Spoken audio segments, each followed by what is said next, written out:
Thank you, Mary, for the nice introduction. Thanks everyone for attending this webinar. My presentation is about how and when AI going to augment employee creativity. My name is Xueming Luo from Temple, where I have a Global Institute for AI and Business Analytics Center. This work is joint work with Nan, Zhen, and Chen. Now, at this moment, probably every one of us will not be surprised that AI, like algorithms and robots, can boost employees' efficiency. By efficiency, we mean that because AI can find the big data, hidden patterns, and they can retrieve the right answers to the work more efficiently. So efficiency definitely is higher. Now, we're going to ask a different question, which is, can AI increase employees' creativity?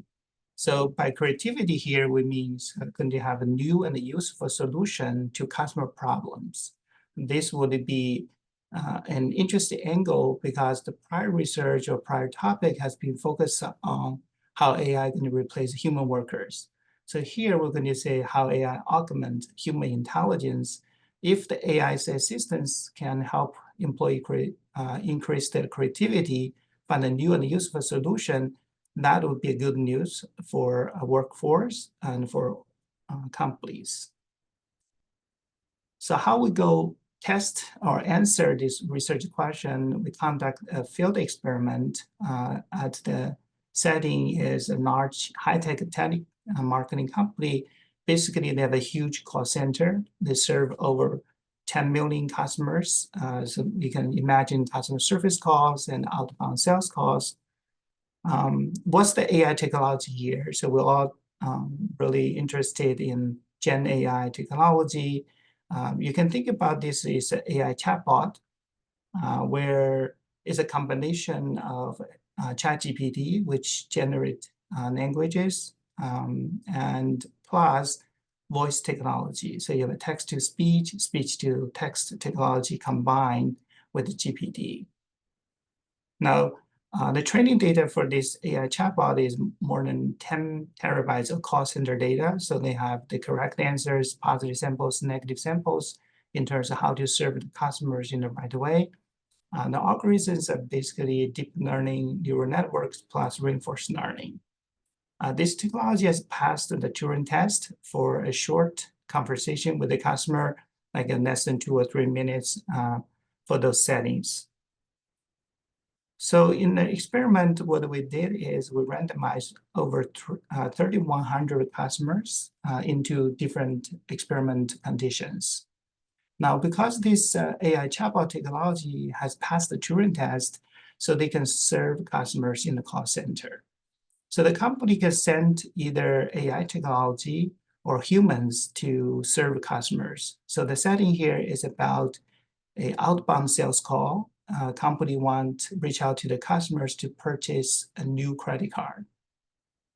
So the AI technology were introduced the previous slide, and then we have could be have top agents bot human agents. So they can do 2 tasks. The first task is about the lead generation. So basically call customer Mary. Are you interested in this product? I'm going to give you discount and coupons or other promotion deals. So we call this sales leads generation. The goal is trying to confirm customer interest. So this is highly script, repetitive task where AI can learn a pattern. So AI can handle this work or human can do it too. In the second stage is about sales persuasion. So after confirm customers' needs, these customers will want to convert their interest into purchase. So from sales needs to purchasers. This kind of persuasion task is more, most of them are on script, where could it be outside the knowledge bank. AI has not been learned, so we need human agents to convert customers' interest into purchase. So you have 4 combinations, the experiment condition. So the key task is about the creativity. That's going to be our dependent variable, outcome variable, how we measure that. So we define that as a novel and useful solutions to customer problems. So we're going to use voice recognition and text mining techniques to determine whether the customer's question in the sales call is outside knowledge bank. So if it's within knowledge bank, and that's not going to be part of the creativity answers from the employee. So what we're going to do is we're going to look at the outside the knowledge bank question from customers. Those would be untrained, no scripts. So for example, in our setting, customers can ask, can I use the new product, which is credit card, for the down payment of buying a house? So that's going to be a typical question from customers. We call it cross-domain. So that we're going to need useful and novel answers from the employees. So we're going to determine this creativity measurement is going to be determined by experienced managers. Its final measure is a ratio of untrained question that was successfully answered by the employee to the questions asked by customers. So that must be novel and useful to qualify as a creativity outcome. So the results on my left bar is an agent by themselves, so without AI assistant help. You can see with the AI assistance, there are 2.3 times increase in the creativity of human workers. Then we look at the heterogeneity. We find that we have 4 bars. On the right is the bottom agents with less skilled employees. They have a little bit increase in their creativity as well, but a larger increase comes from the top agents. Then what's the mechanism why the AI systems have such asymmetric benefits for the top agents? So we conduct in-depth interviews with the employees in the experiment. We find that when the AI handles boring, repetitive jobs, that's basically outbound sales call to customer Mary to ask her interest, do you like this product, do you take this deal? So this is really repetitive task. If you get rid of that, then the AI handles that. The employees can have more free time and a stronger interest and motivation. They feel much better mood, better morale, even the pride is higher. And have more energy, obviously, right? Because they have more mental power now to think about creative solutions to customer problems. This benefit is going to be more for top employees because they have more skills to think about creative solution. After they have more free time, mental power, they can do so even more. Relative to lower skilled agents, some of the interview turns out the lower skilled agents, they feel higher work pressure and even lower morale because they feel like technology, AI is so powerful, so advanced now, and they feel threatened of the job security as well. It's not surprising, like if you look at the creativity and the performance of the employees, of course, there's a positive correlation, right? Higher creativity, higher performance. So the AI assistants can really turn into double benefits, like employees' creativity is higher and org performance will be lifted up as well. Now, in conclusion, we think this research is exciting in the context that prior topic is really, we think about AI replace human, we feel threatened. The AI human augmented intelligence is on the rise. But the key is we're going to do the job design differently. Let the AI handle the script, repetitive task, and then the humans going to do those creative work. So humans, we do not like repetitive, boring works. They suck about energy and the mental time. Especially top employees, they would like to have more, work freedom so that they can create new and useful solutions for old problems. Now, managerial implications, we think this AI going to alter job roles. Basically, employees think about what's the future, what's the roles they play in handling customer service problem, for example. And the company should design AI human teams to capture this value from this complementarity between AI and the human skills. The one caveat is companies should be mindful of what kind of employee to pair with AI. So we find that when AI paired with top agents, their creativity is much, much higher, and both the company's performance and the workers' welfare, the creativity will be much higher. So that's it. Thank you for your attention. Thank you so much, Xueming. I'll save some questions for later, but just as a quick takeaway, I think that what is so really very important from your research is this fact that the AI can really improve the work freedom that you said. I like that term that you use for humans, and that you really present a best practice, which is for companies to start with these AI human teams with their top agents first. Like, don't implement it across all employees, but really with those top agents, because they have the most to gain from it, but also the organization has the most to learn from it. Because you did point out how the lower skilled workers have so much anxiety, this could create more anxiety. And so hopefully maybe these top teams could really help with, as they upskill some of these lower employees, or not lower, but lower skilled employees, or not as talented employees, or they just haven't been on the job as much. It shouldn't be a derogatory term. We maybe have to think of a different term for that. But what do you agree with that kind of assumption, that that's almost a best practice to start with these high skilled workers? Yeah, so I think one of the key takeaway in terms of this context is the heterogeneity between the top and the bottom workers, right? So companies always need to hire rookies, right? That's for for the employee retention, new workforce.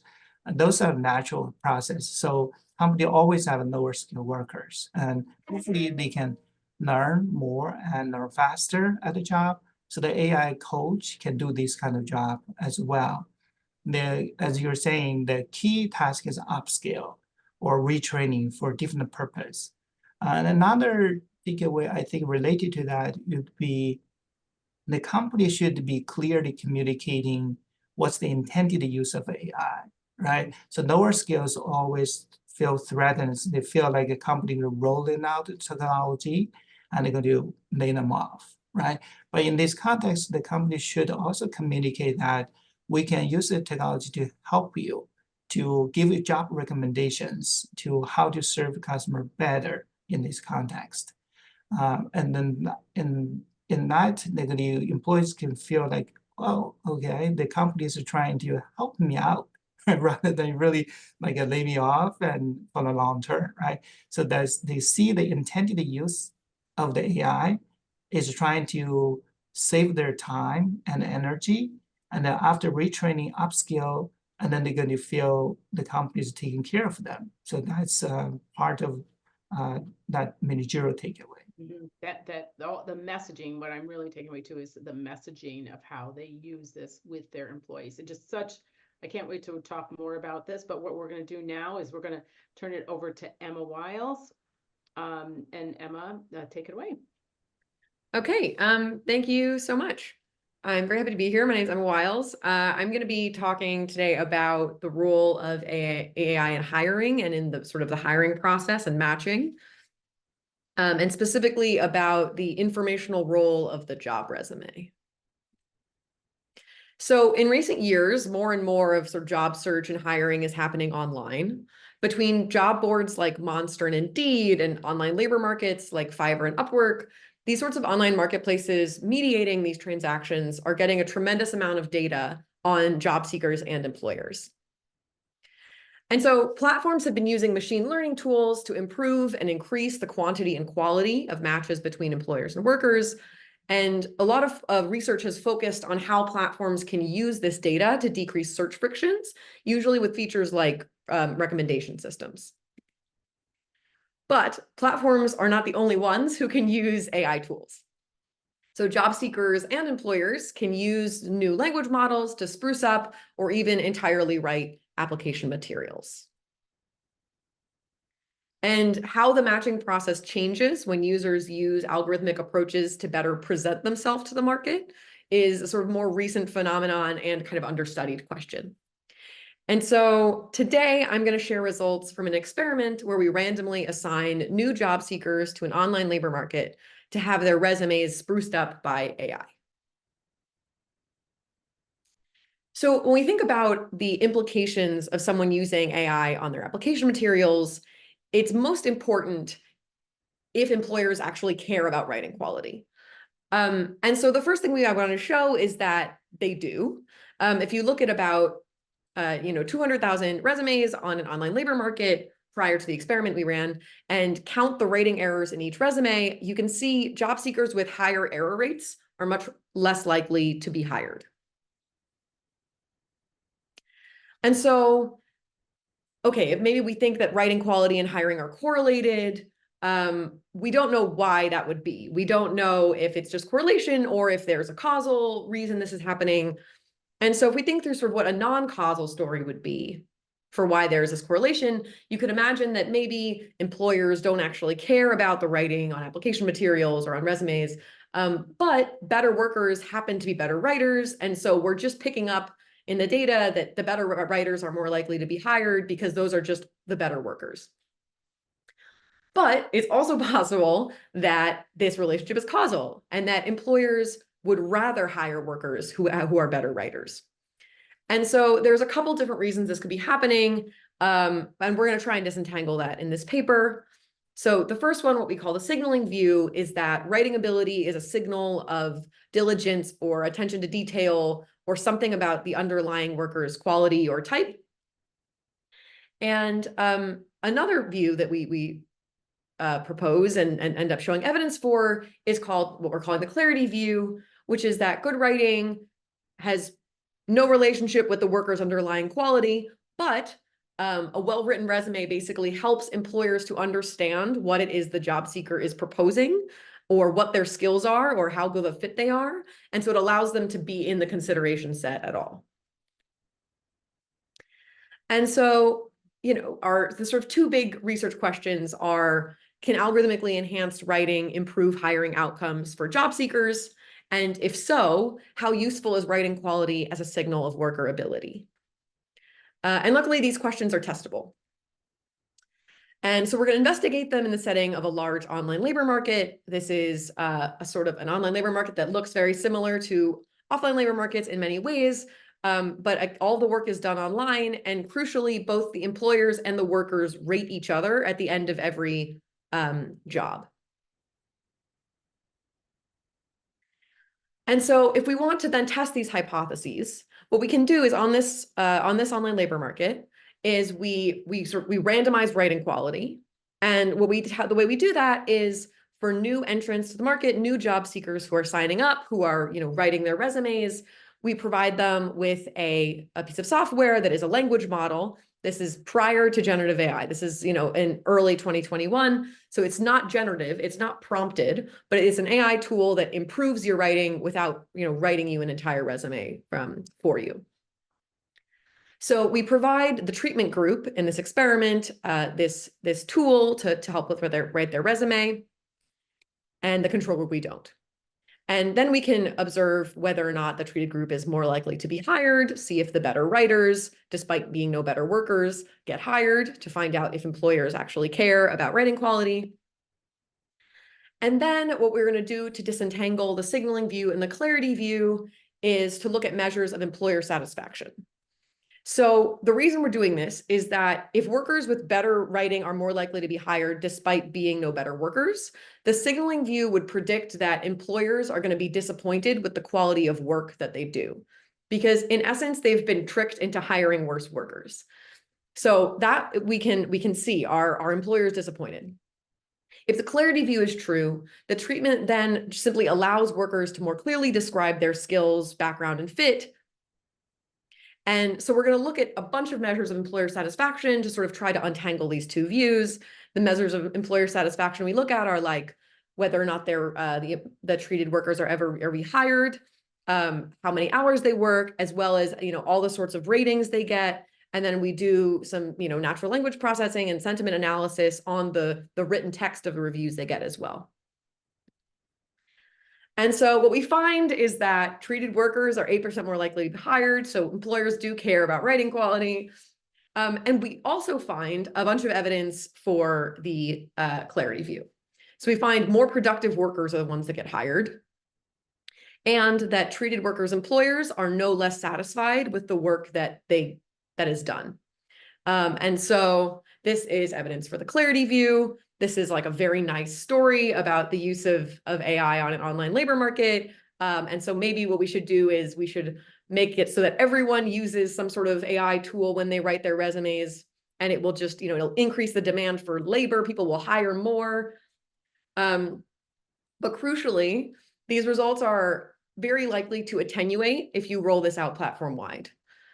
So what I'm doing here is I look at the effect of the treatment by the sort of amount that a worker is in competition with workers in the treatment group. So on the left side of the graph, we have people who basically are applying for jobs where there's no one else in the treatment group applying for them. So they're the only one with this kind of benefit of a slightly better written resume. And on the right, it's ones who compete with a lot of workers in the treatment group. So maybe half of the people in there who have applied for the job that they apply for, half of them also have the treatment. And what we find is that the treatment effect is really isolated down. If you have to have kind of very little competition from other people with this as well for the treatment effect to be significant. And so this suggests that, it is probably not the case that if a platform or a labor market gives everyone AI on their resumes, that you're going to get way more hires than you would have otherwise, which is kind of intuitive. That being said, because it causes the workers that hired to be more productive, there are still benefits of doing it, but it's going to increase kind of the quality of the matches as opposed to the quantity of them overall. And so I think this is important because writing is used to evaluate ability in like every aspect of life, work, school, essays, writing samples, cover letters. And as AI enhanced or generated writing materials become more common, writing is likely to become an even less reliable signal of ability. And as it becomes more common, the benefits of using them are going to decrease. And so for platforms, this is important to know how the use of these tools impacts the informational value of the content on their sites. And platforms need to know if providing users access to AI is going to really increase their engagement, and if these effects are going to hold as they become ubiquitous. Thank you very much. Thank you very much, Emma. Fascinating to know. Something that we've always relied on is our written word. Yeah. How much the large language models have affected that, and how that's been a benefit to employees or job seekers, I should say, because they're not employees yet. Not yet, yeah. But they feel like they might have an upper hand, because for a while there, there was algorithms seeking them to not be able to apply because they just couldn't they just couldn't get to those right words that are necessary to get through the algorithms. Now they feel like there's a level playing field, but now those employers are going to really need to determine are we getting the skill sets that we really want, and we can't weight as heavily that screening tool that we had. Right. And so I think in this setting, it allows people who were sort of very high quality workers, but maybe their English wasn't as good, or for whatever reason, they're not very good writers, and they can't kind of show that they're good workers. And so those people were kind of getting ignored. And if you use these kinds of tools to just like help improve their writing a little bit, it can make their skills more obvious. I see a question. Types of screening tools and writing tools. So this is like the algorithmic writing assistance that I'm talking about here. It's something that you put in a paragraph of text, and then it underlines a phrase, and it says like replace this phrase with something better, and it suggests the exact phrase you should replace it with. It will both point out errors, and it suggest kind of better phrasing, or it'll say this isn't very clear, or this is repetitive, that kind of thing. And so you're just getting these kind of highlighted, underlined things, and then you get these suggestions that you can replace it with. So it's not like you put your resume into ChatGPT, or it's not like you say, ChatGPT, write me a resume. And I think that the results are likely to be very different if the tool was ChatGPT. Here it is very clear that, like, this tool is taking text you have already written that is going to have some amount of your voice in it. There's going to potentially be some informational value in it, and it's just kind of tweaking. It's just tweaking, and it's making you sort of look better on the margin, and it's making you look good enough that people are more likely to hire you. But it's not like if you were to just say, ChatGPT, write me a resume, and then as an employer, you're looking at this resume and you're like, I get nothing from this resume. It just says a list of bullet points that says, oh, you have good communication skills, work well in teams, attention to detail.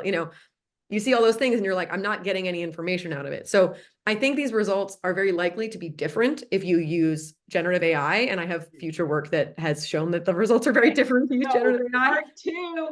Part two for the next, for the Wharton conference in the spring. All right, we'll go over to Cedric for his topic on generative AI and in the online labor market. Cedric, you're on. Thank you. Let me share the screen. Okay. Hello, everyone. Thank you for having me. I'm Cedric. I'm a third-year PhD at the UW. So I'm glad to share my work briefly and have the opportunity to learn from everyone on this topic. This is a joint work with Jing, Professor Li, and Professor Tan. So, okay, we all know that labor exchange is a pivotal component of our society. So individuals on the supply side contribute their time, energy, and their services for which they will receive some salaries and acknowledgement. So on the other hand, entities on the labor demand side can consume the products or services directly, or they can circulate them on the market afterward. So nowadays, the gig economy is becoming a big player in this labor economy. So this trend was also strengthened during and after the pandemic. Now people are gradually getting used to fulfilling their labor demands by finding someone online. And people are also gradually adapting to the work from home or work from anywhere environment. So anyone who has some flexible time can contribute to the gig economy. But things are changing, especially after the generative AI.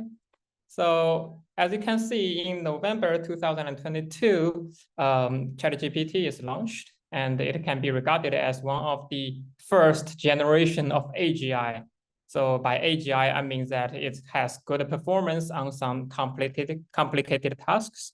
So we can do coding and proofreading with it. And maybe it is not better than all the human experts, but it's kind of comparable to some humans. And secondly, it is general purpose, meaning that previous technologies, even at a superhuman level, such as AlphaFold or AlphaZero, they are tailored to specific tasks. But for ChatGPT and other technologies, they are like a general purpose. They can be done. They can be used to do many tasks, maybe even beyond the designer's expectations. So this kind of bring more complexity and opportunities into this field. The third thing is that it's easily accessible to everyone. So basically, if I don't have any prior knowledge on programming, I can still use it to finish my tasks. So all of these attributes for generative AI kind of bring more challenges and opportunities to the online labor markets and the labor market at large. So in fact, there is some existing evidence, some suggestive evidence about how labor markets are affected.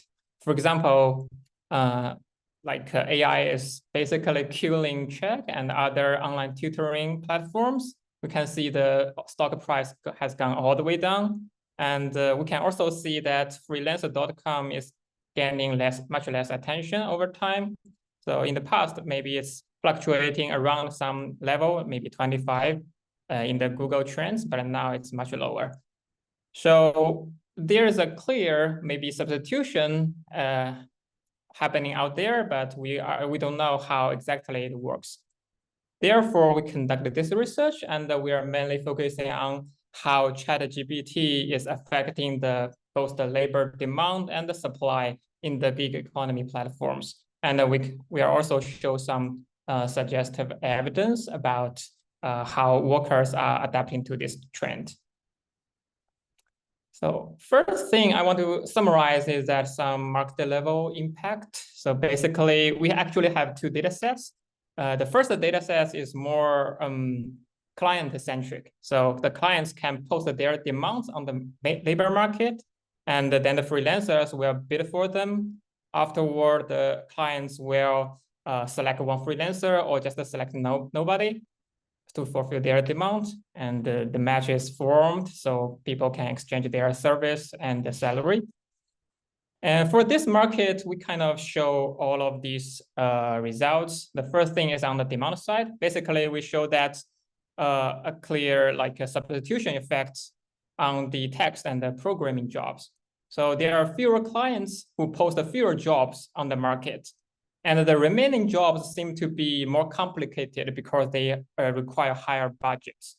As for the labor supply side, of course, we may suspect that generative AI enable more people to accomplish some tasks. But as we can see, the labor supply is also shrinking. So fewer people are bidding on jobs on the market. As a result, actually the competition is actually intensified because the average bids for each project is actually increasing. So this is like the market level impact for generative AI. It's like an overall market shrinking process, but we also show some exciting points for freelancers. So for the second data set, it is more freelancer centric. So for that platform, freelancers are actually posting their services available for other people, and the clients can go to the market and ask the freelancers to fulfill their demand, and like a transaction happen. So for this platform, we kind of identify several freelancers who are embracing AI. So they are creating jobs related to ChatGPT, and we can see they are benefiting more from this process. So they get more transactions over time compared with other people.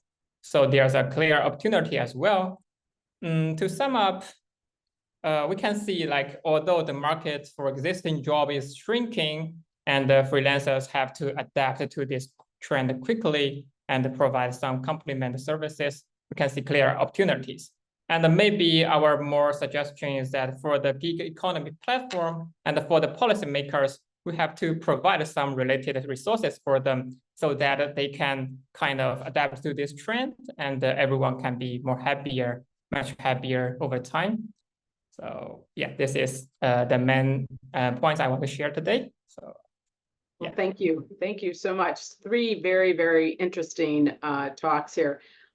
Before I kind of open it up to all 3 of you, Cedric, I want to give one specifically to you. And when we talk about the freelance market, I think it would be good for everyone on the webinar to understand potentially, can you speak more specifically to a freelancer that would be using ChatGPT? I mean, the one that comes to mind for me would be a writer that would use it more effectively. But I was just wondering, maybe you could just elaborate on that, maybe in one area of freelancing that would adapt ChatGPT more readily. Yeah, like for adopting ChatGPT, I think we have to be more cautious about what kind of jobs we are doing in the future. So for example, we want to do some jobs that are not easily substituted by AI, or some jobs that can complement AI.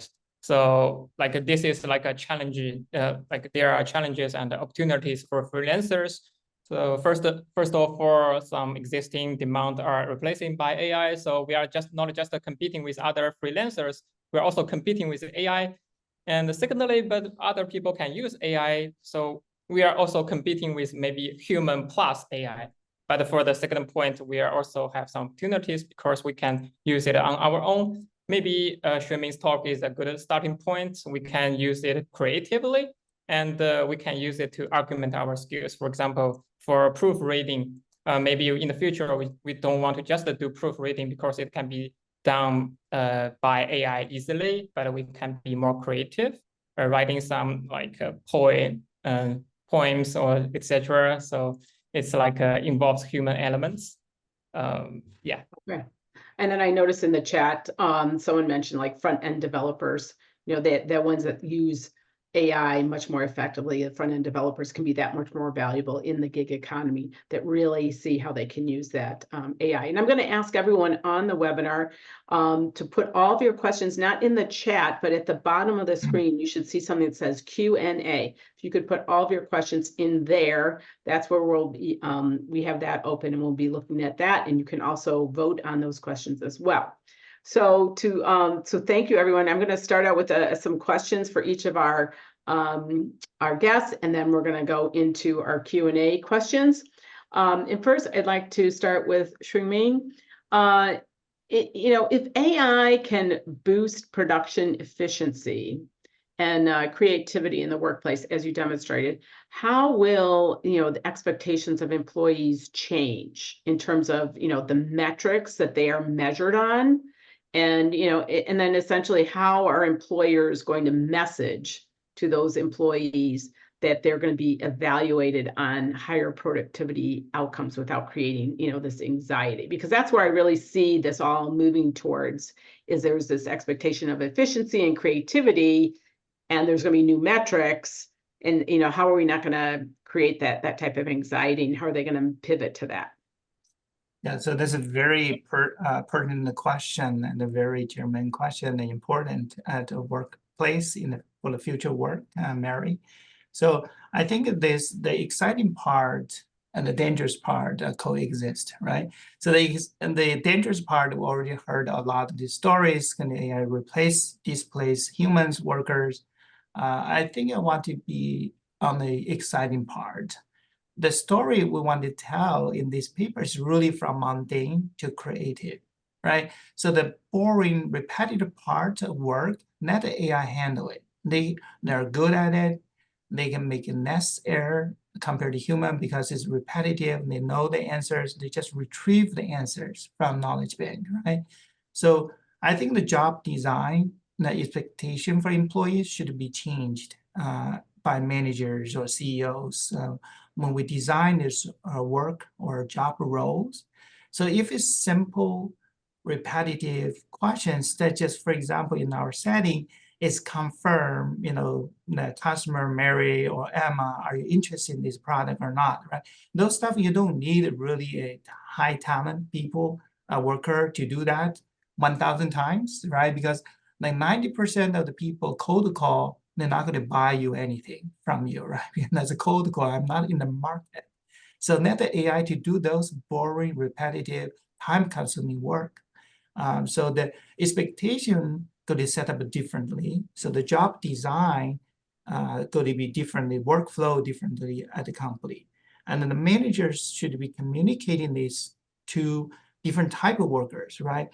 You hold the top talents for creative solutions department, the higher skills, and last mile delivery, right? So this will be for hiring is the same thing. So for the hiring, you need the HR manager, the senior HR manager to deal with the most tough, difficult to hire, right? And then there's lower task, then you can use the AI to screening these job applicants because the AI can know, you just give them the threshold, some certain rules, heuristics, they can stick to the heuristic, the rules, as long as fair, transparent for hiring, they can do much better than no bias to stick to those rules, right? Human decide those rules. Now, the really tricky part, the dangerous part is the lower skill ones because they are just hired, they're rookie, they need time to develop. And then that's where we can build this AI human team. Now in the future, in my vision, would it be this AI, once they learn the knowledge bank, they can help train these lower skill workers And that's another efficiency company can leverage, right? So because the company is, once you free the employee's time, then you can develop a new business, right? So you can start a new sector, new vertical, you can spin out for other business once you have these talents. So it in the long term would not be a sustainable strategy, just lay off all your employees, right? Because it depends on AI, or it comes to super AI. I think you still need some elements or the human capital in your company to serve for the right purpose. So it's different strategy for different type of employees in that education and framing and the support. I think that's the key. The exciting part, again, in summary, is just to be design your job role differently with the technology. That will leverage the AI human complementarity well for both for the employee side and for the organization side.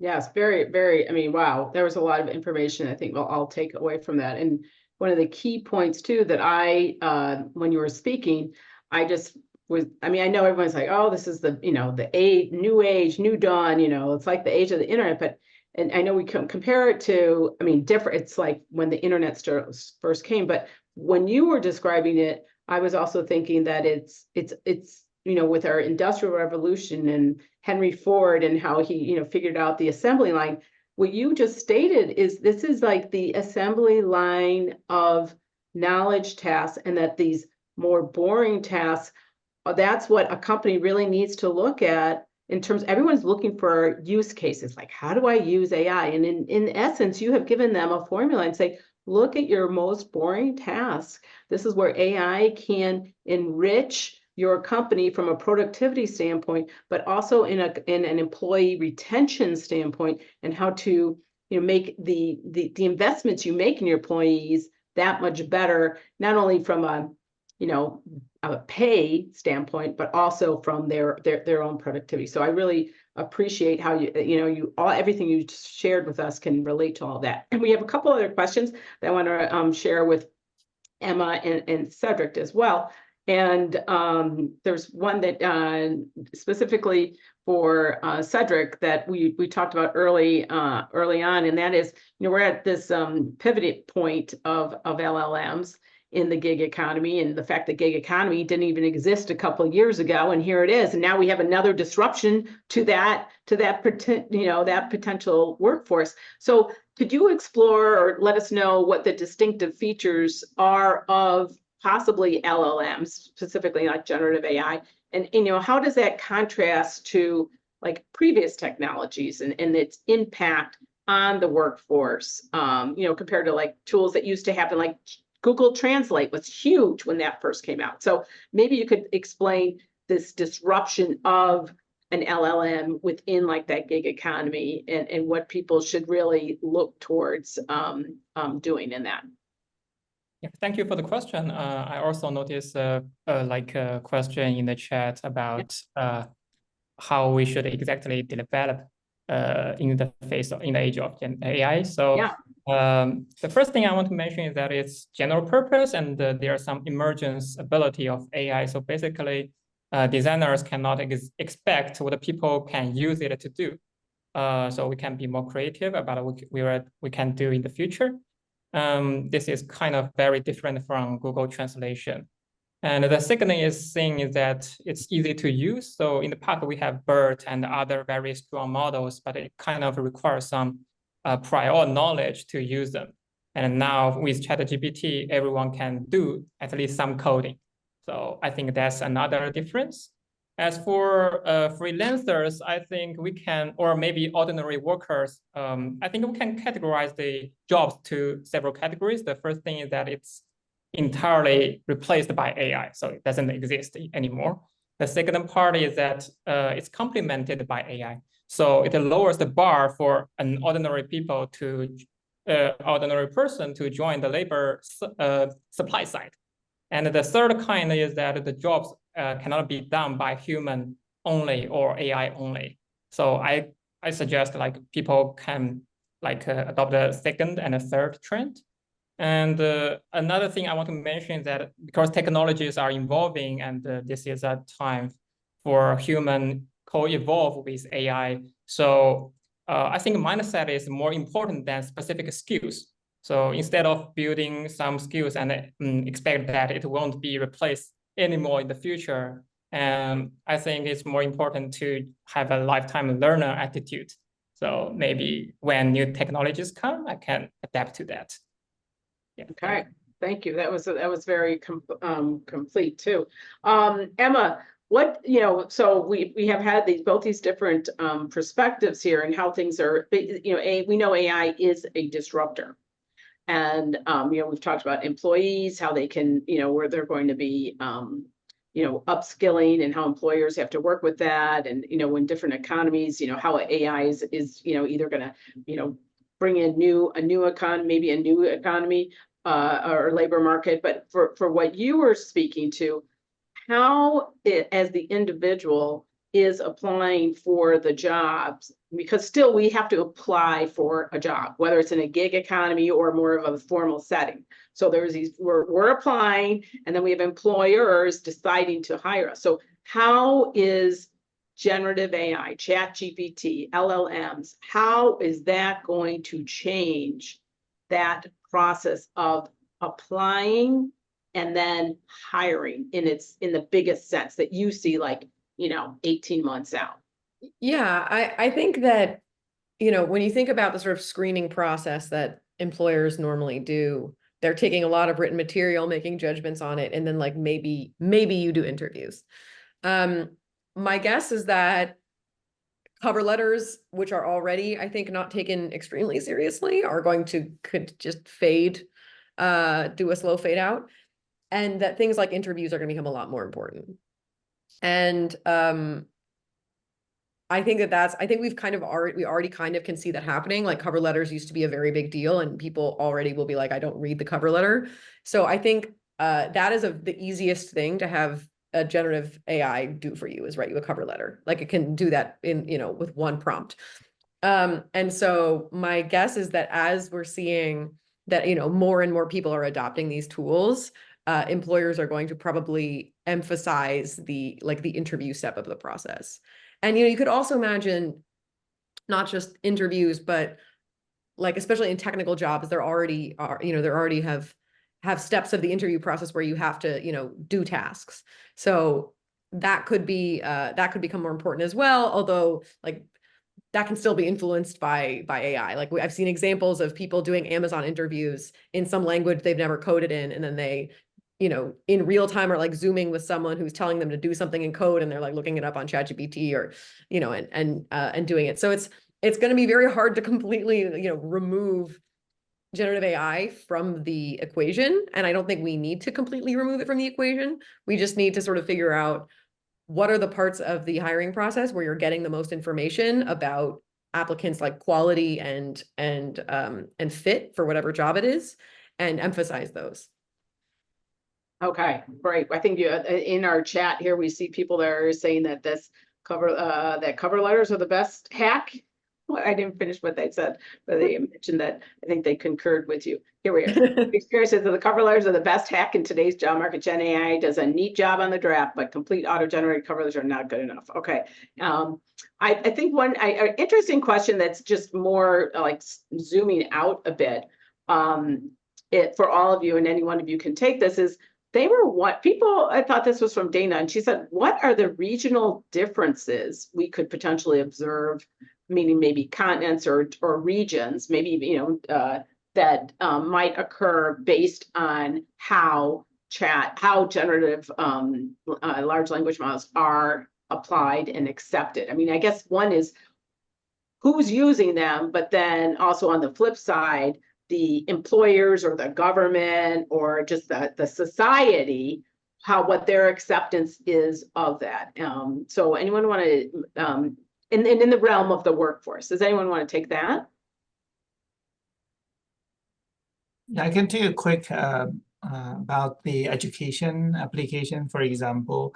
Because of large online free programs or course teaching, right? If a specific topic like machine learning, AI knowledge, you can take some free course online. So those are a lot of things available now with this AI technology. Generally, they do pretty good on structured knowledge education.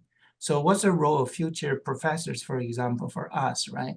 So for example, if you're advising PhD students, that's a different equation, right? Because that's not a mass education.